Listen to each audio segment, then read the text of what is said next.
This was the heartbreaking moment the judge sentenced Mrs. Maryam Sanda to death by hanging for killing her husband. Accordingly, I hereby sentence Maryam Sanda to death by hanging until she dies. This I have done, believing that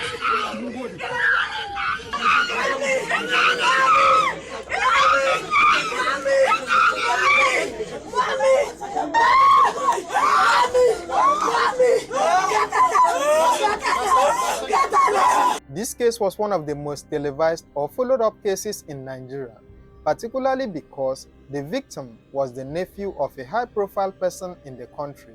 At the same time, the suspect also had a powerful and well-connected mother.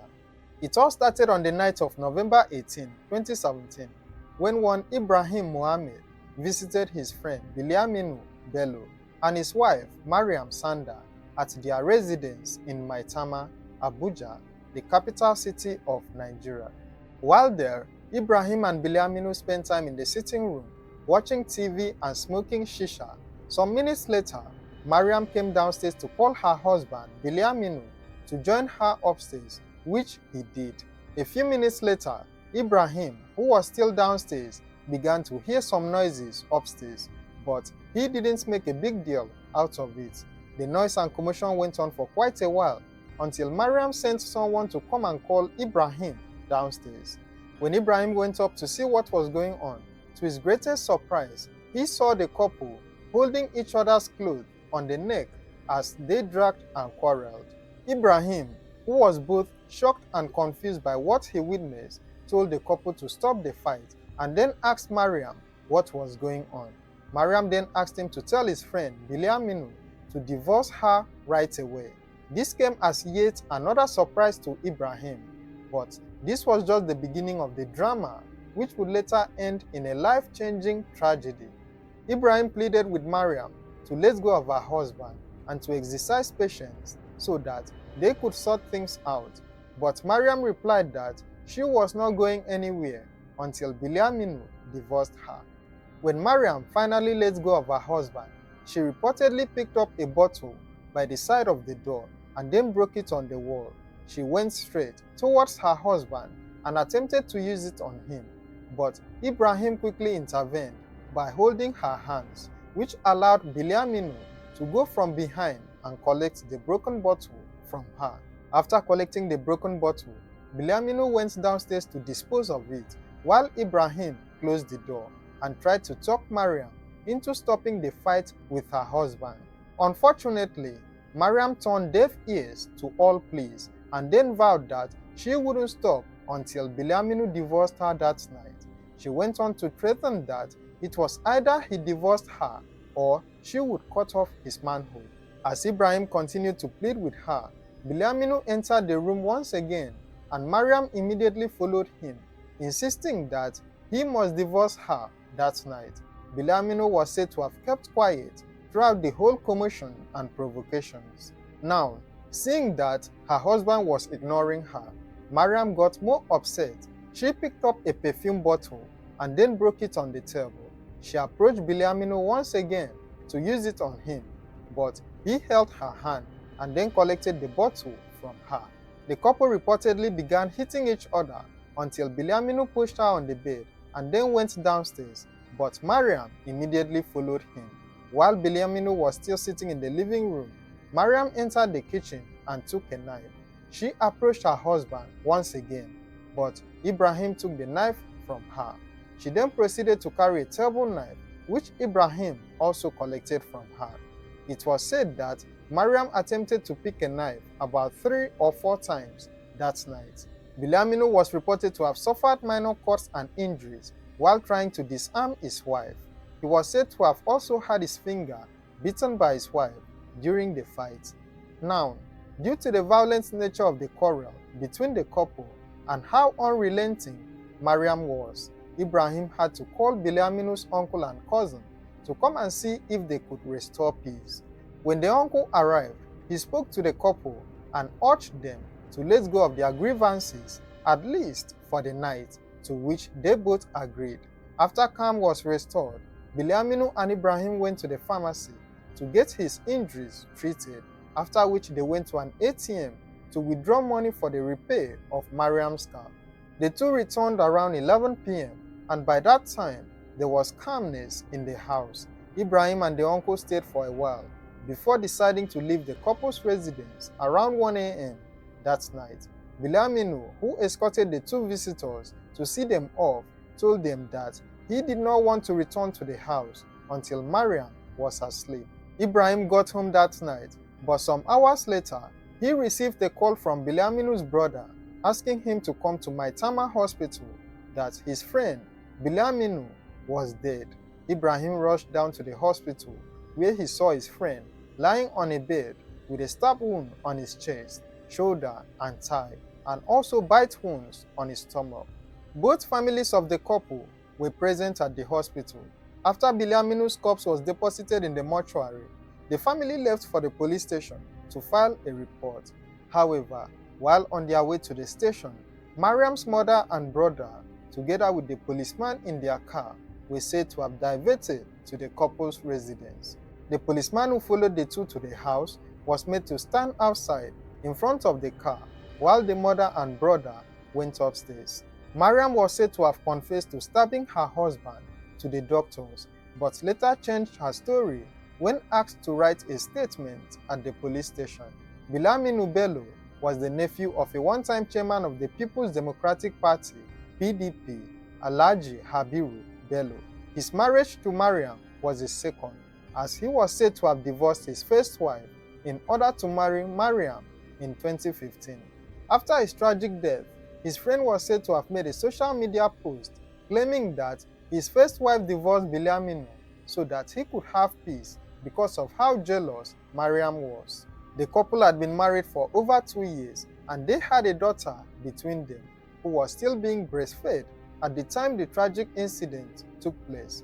Maryam was also 3 months pregnant with their second child at the time.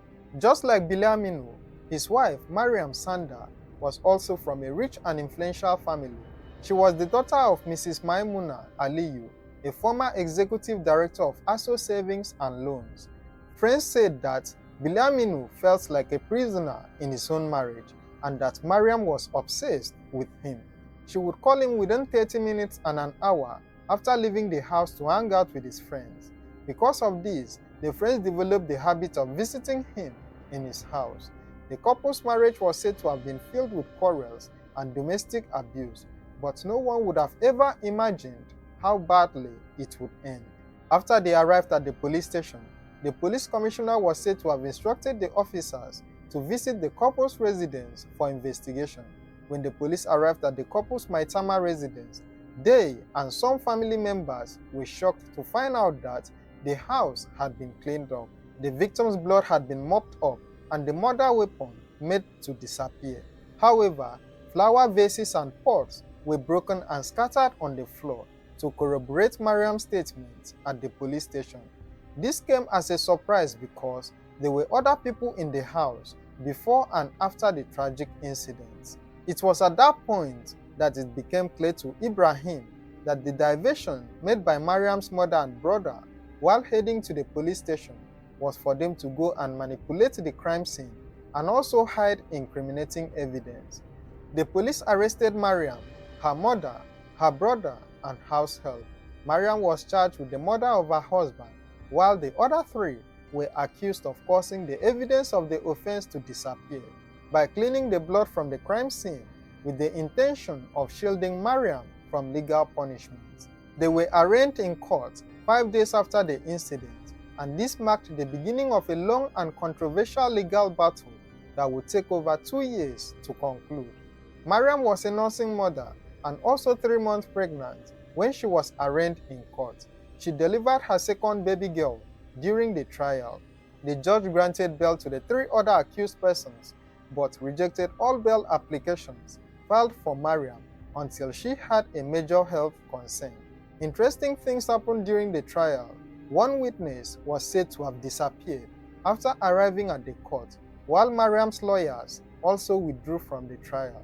In January 2019, over 1 year after Bilyaminu's death, Maryam took the stand to give her own account of what happened that night.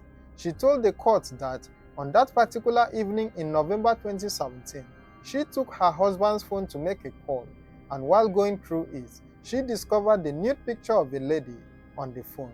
She then went downstairs to call the deceased so that they could talk about it. In the course of the discussion, things escalated and they got into an intense argument. She claimed that the argument continued late into the evening and that around 11 p.m., she went downstairs to take her phone charger from the living room.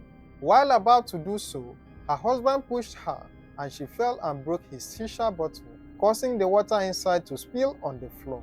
Bilyaminu then tried to pin her to the ground, but he accidentally slipped and landed on the broken shisha bottle.